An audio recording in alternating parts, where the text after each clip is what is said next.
right of way of the rail trail. And it's been there for time immemorial. Nobody's told him to move it, but it is a concern that he's had for a while. That's part of what we want to try to address with this and just pull it off.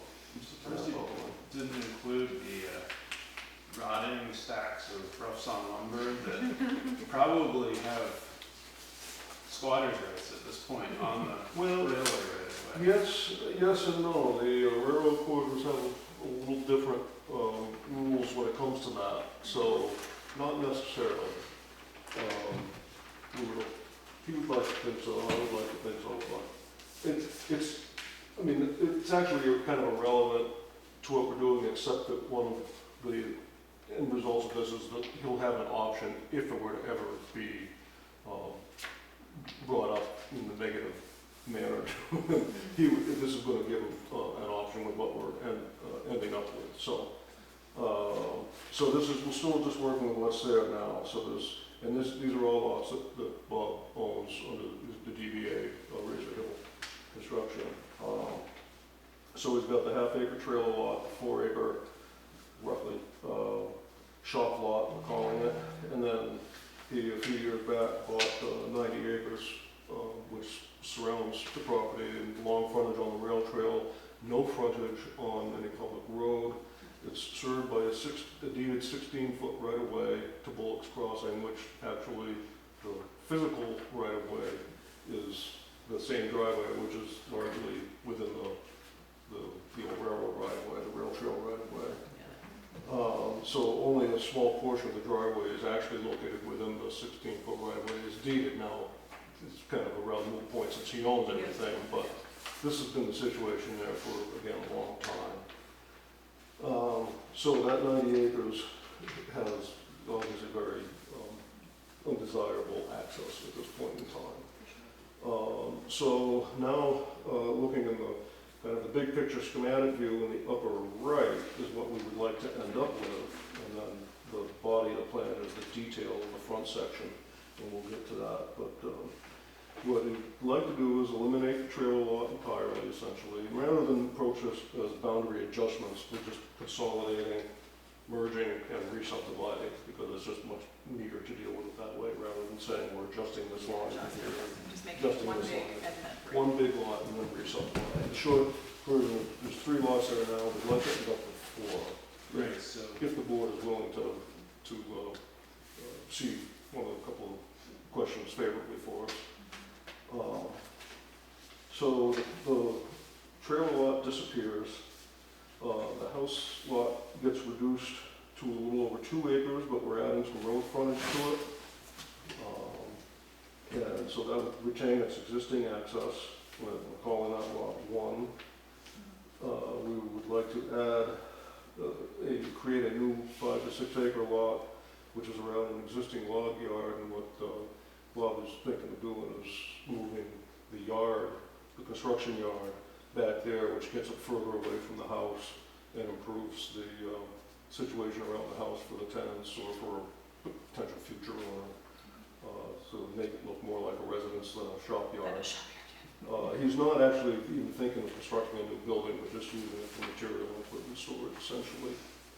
Maybe some kind of a shed at some point, but that wouldn't be part of the subdivision. I like material storage, which is maybe more realistically be referred to as a door yard. Sure. I just think it's like door yard there. Like 40-year-old trucks. Yeah, the rescue screeners and. Yeah, but it is, I mean, it changes over time, depending on what he's got stockpiled there. Yeah. I mean, he's got a stockpile of sand, stockpiles of stone and gravel and so forth, so that really is what a lot of it is. And then the equipment's kind of scattered about in different places there. So we'd like to create that 5 to 6 acre lot. That access is going to be through what we're proposing as a new kind of route into the overall property, which is coming up next. And that is, we would like to take, and we're going to take a strip of, it's about 80 feet on the road, and run that out to create a new access for the big 90 acre piece. and that also would become a right of way to serve the 5 or 6 acre piece. We wouldn't extinguish the 16-foot right of way, but that option will be there for the 5 or 6 acres, should they need it or want it in the future. Or they may decide to utilize both. It doesn't really matter, but it's creating a new option for access, and it's going to be obviously a much better access for that 90-acre piece than the 16-foot right-of-way that isn't even in the right-of-way. We've made it wide enough. There's a stream and wetlands down there, but there's more than ample room for a 50-foot strip. We specifically have laid this out to allow for 50 feet of good level uplands well away from the low wet area and the stream. And so that would serve the 90 acres, and then the last piece is that we would like to subdivide the 90 acres into 2 lots of 22 and 65 acres, and that is kind of we're just following the physical lay of the land because of the stream that comes down through and bisects that lot. And so his thinking is to just use that stream as a boundary to create 2 separate lots. But that is what leads us to a couple of the questions that we have for the board as to what you might consider waiting for us in terms of requirements of access and road construction and so forth. So if we do the 2 lots on the 90 acres, the 22 acre lot, and now you can kind of get back to the detail on the front, and whether it's subdivided or not, to access that portion of what we're calling the Weber lot is going to require a wetland dredge and fill permit to get across the stream to get out there, whether it's down below or further up the stream bisects the entire property. So there's no way to access that portion of the property without getting across the stream. And there's been some logging crossings over the years and different things like that, but in terms of accessing it for any use beyond logging, dredge and fill permit would be needed. How wide is it? It would be a total impact of a couple thousand square feet. The stream, you talk about the stream or the actual right of way? Maybe. Or both? From an amateur perspective, I'm under the impression that when a dredge and fill permit is dubious, a bridge can be done with comparatively little, if it's short. Maybe in this case, there's enough adjacent wetlands that it's probably not going to be viable. Okay, no, that's basically what I'm asking. Yeah, no, he would need to put some fill in the section. He might be able to reduce the impact by putting a bit of a bridge across the stream itself, but there is about 20 or 30 feet of adjacent wetlands to the stream proper. Big culvert kind of thing? So it would be a big culvert and then some fill, and you know, riprap and stabilization and possibly erosion control. That would be part of the application to the state for the dredge and fill.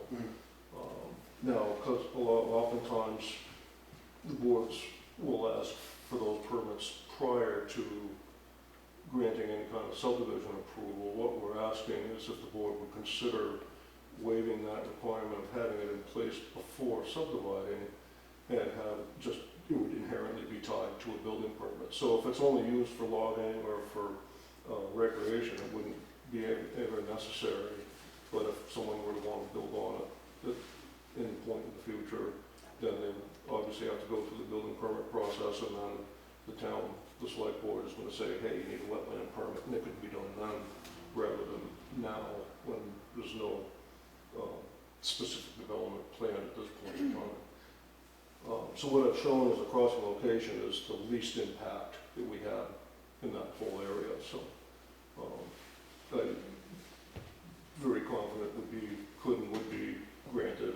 But it's a time and money thing to get the permit. So we'd like to not have to do that now, if possible. And, what you're getting at is that it would be valuable to establish this 50-foot right-of-way to be able to sell or use this lot and this lot. yeah. And not have to have it be all perfect to use this lot. Yeah, that's kind of what we're looking at. Now, you know, our worst case scenario is the board just says, no, we're not going to even entertain that. Then we just won't subdivide the Weber lot at this time, which means there's upland access to the 90 acres, and there's no issue. But we think it's reasonable to ask for this minor subdivision of the big remainder into the 20 and and 65-acre lots, if the board will be willing to get a permit ahead of time for the stream.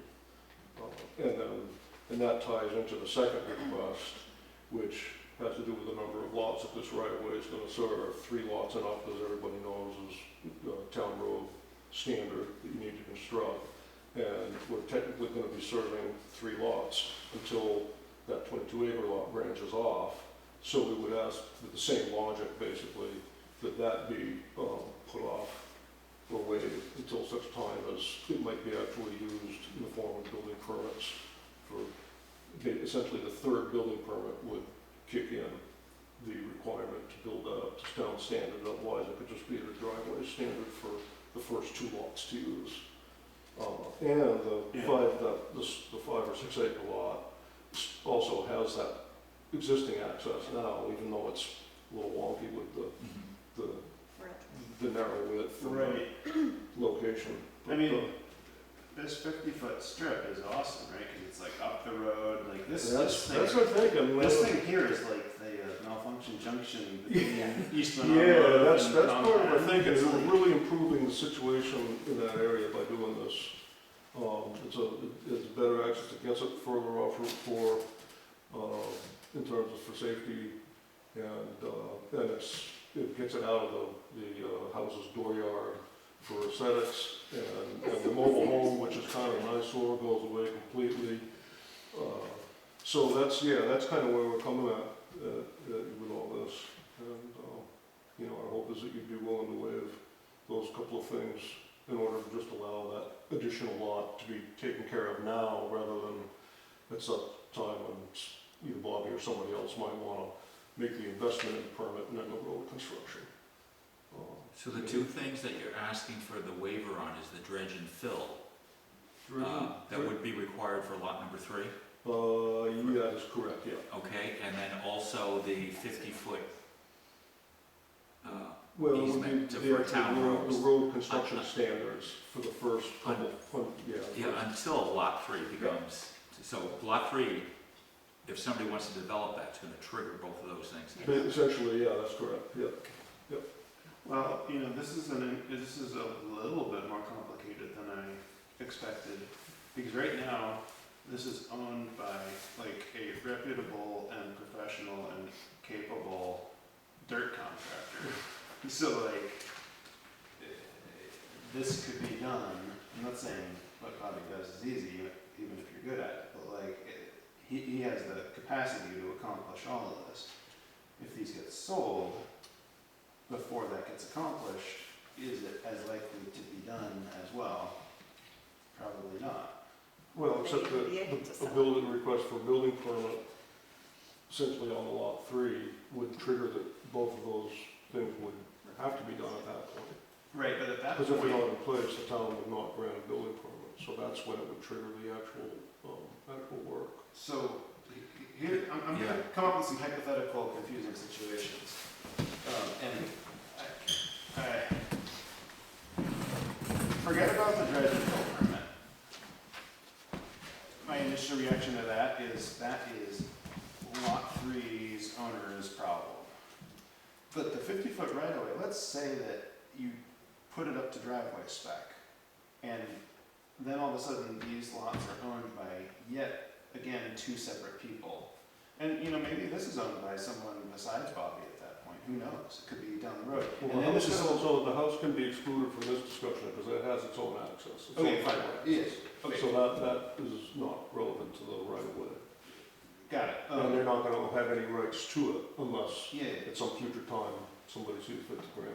Right, because it's on the other side of But their as part of our Right. application, we're not giving that lot any rights to the right of way. Okay, so let us suppose that somebody owns this, doesn't matter who, and it's Yeah. out of the They're out of the picture. So we have this lot, Yeah. and this, and then this lot is owned by somebody. These could be owned by 3 people who are not Bobby Center, 3 different people. And decades could go by before this dredge and fill permit is obtained and driveway is built across. 30 years from now is gonna trigger the 5th owner of this to all of a sudden cough up a bunch of money they didn't expect they needed to pay to build this to build their driveway to standards because somebody else Well, the wanted to- whole road doesn't have to be built to that standard only as far as it's serving three, because once lot three branches off, after that, then it's back to only serving two. So. Oh, so you're it saying would- that, like- It would not trigger the entire roadway to be built up to town standards, only. Only the The first, okay, that changes the Only the whole first. situation. Sorry if I didn't catch that No earlier. problem. That's why we're chatting now. Right, so like, there's no extra risk for these people depending on who buys this. The worst thing that's gonna happen is this is gonna get better for them. Yeah, yeah. And if this doesn't get developed, this will stay the same as it ever was, and it's all needed to be shared. Yeah, it's just a shared driveway for the two lots, which is just the driveway standard of, the typical 12 feet wide, and, enough that emergency vehicles could get out there, and even it's really just a cut that's important. But that would be, again, it would be just a driveway standard, not the full town road standards with the wider travel surface and shoulders and such. And terrain-wise, it's actually a nice route. There's very little grade changing through there. There's no major water coming down into that route, and it keeps it well away that it's not going to impact the stream wetlands down there. And again, that was by design, not by chance. Yep. So yeah, that's our thinking is that it would allow us to just do get the two lots out of the 90 acres, which of course is obviously very low density. But if the board were to stick by requiring the road improvements, then we wouldn't do that now. It would be up to Then someone else. you wait on lots 3 and 4, they'd just be one. It would just be, It'd be one seven, lot, lot number yep, seven. and then that right-of-way strip would still be there, Right. but it would only be serving two lots instead of the third for the first couple hundred feet.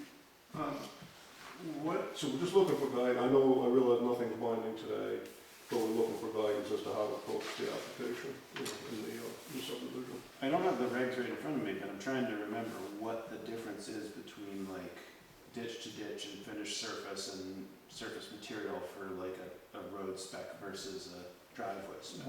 Is it a Depth of big material, the nature of the surface material, and then the width of the travel surface and the width of the shoulders is specified at, I think it's 18 feet minimum for the travel surface plus 2-foot shoulders. So it's a significant difference from a construction cost standpoint to Right. build a town road versus a driveway. And so the dredge and fill permit obviously. If you don't That's meet the another- boulevard, that would be, Yeah, right. that's what it turns out to be. It's just a huge Yeah, strip. Right. yeah. How long is this? I think it's noted on there how long it would be, or it's in the text. About 250 feet. Okay. I'm just trying to come up with all the reasons why somebody is gonna buy either of these lots and then be unreasonably inconvenienced by this having to be entirely reconstructed, like, Well, it would be improved. right, but like, there could be weeks when they weren't able to easily, like, use their driveway, like, is that?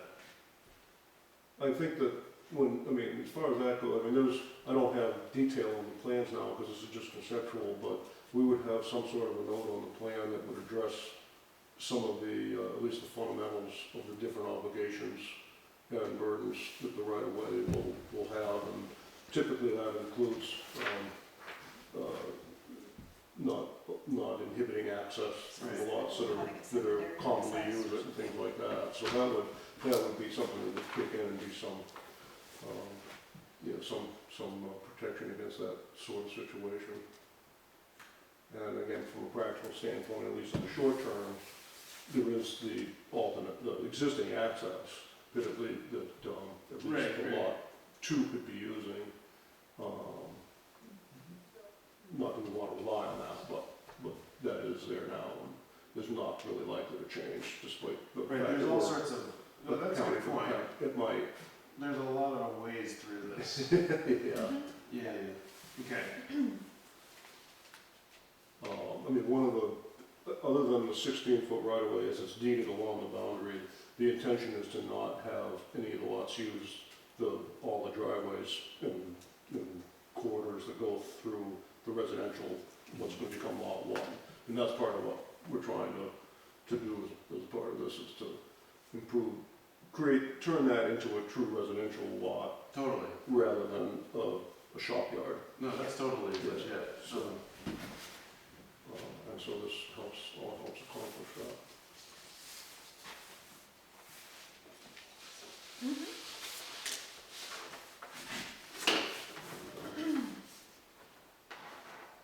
Is there any, I don't know if this sounds foolish, is there any,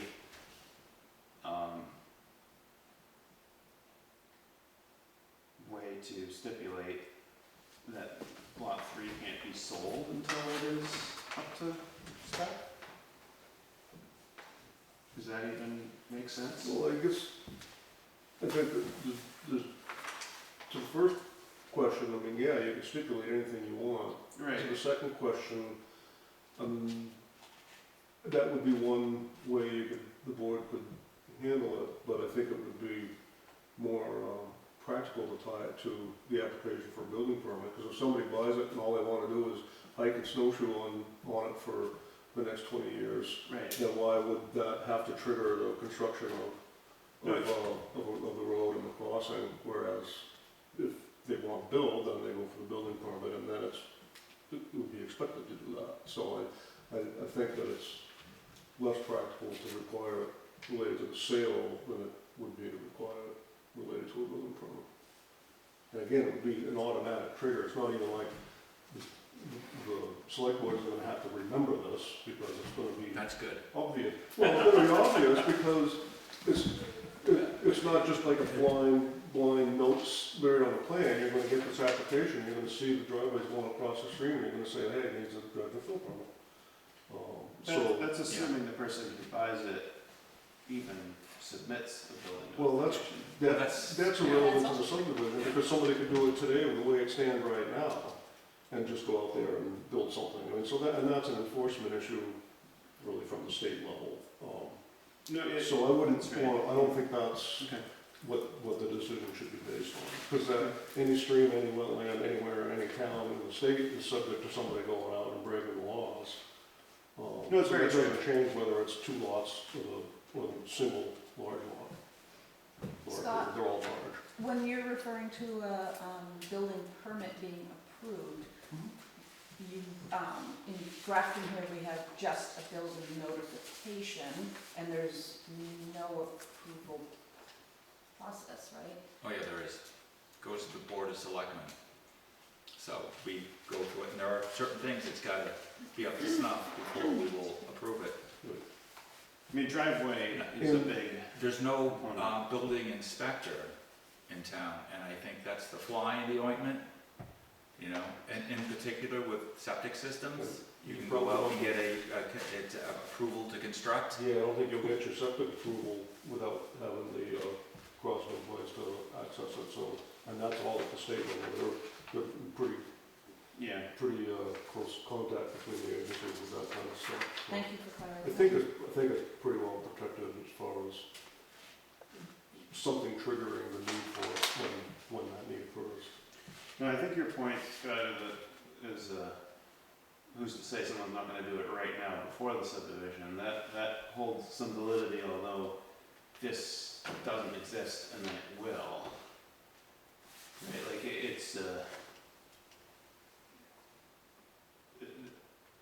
there'll already be A driveway. a driveway roughed in at the very least. So if the other one gets cut out for a residence, if somebody wants to put a residence in, that's gonna have to become a road. For here, The third residence would trigger The third the residence. road. right, The first 2 residences it's just a shared driveway, because Yeah, two lots of can go, roads can go off the same can go driveway. off the same driveway, but I the see. third triggers the road standard. how is the paying for this gonna get deeded? Because if the lot 3's purchaser is the one responsible for widening this, that's We can- kind of, putting it all on them, because the only reason they need to make it big is because of these two. If, we can, if the board would feel more comfortable if it were written in or prorated out or something, we can do that. I don't think that's a break type question. No, it seems a little bit, I I don't know. mean, ultimately, roads are typically the maintenance agreements are typically prorated based on the percentage of the length of road used. And so ultimately, I think the maintenance would be kicked in that way, but the other two lots wouldn't have any responsibility for the dredge and fill permit. That would be Oh, for sure. trees entirely. Yeah. And I think it's really up to the seller in this case, Bobby, and I don't even know if he's looking to sell necessarily. I mean, at some point, I'm sure he will, but it's really up to the seller to dictate those kinds of terms, and it's up to the buyer to either take it or not take it. So I don't know how relevant that is to the approval of the subdivision, where, in this case, if someone says, no, we're not doing that, and he drops the price by $50,000 to cover the cost of doing all that stuff prior to the sale, but that's still, then it still becomes a question of not needing it now prior to approving the subdivision versus later when it becomes necessary for whatever purpose. I think those are all valid questions, but I think that's more of a marketing situation rather than validity of the subdivision. Right, I guess market price. Again, we're not trying to determines- jam anything down anybody's Yeah, throat. yeah, yeah. We're happy to just back it off to the 3 lots if the board is uncomfortable granting those waivers, but we do think it's a reasonable request. And again, restating, I know it's not binding tonight, Right. but it is additional survey work to do the 2 lots out of the 90 acres versus doing just the front. So we'd like to have some sense of where the board will be coming from prior to going forward.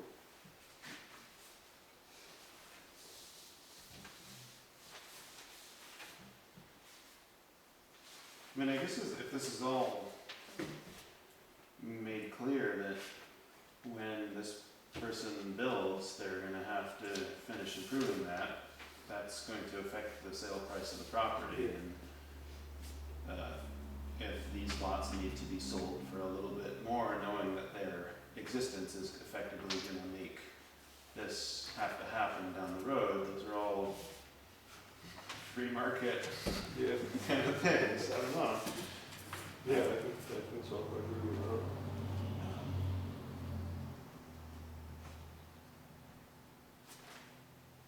I don't think I have an issue with it as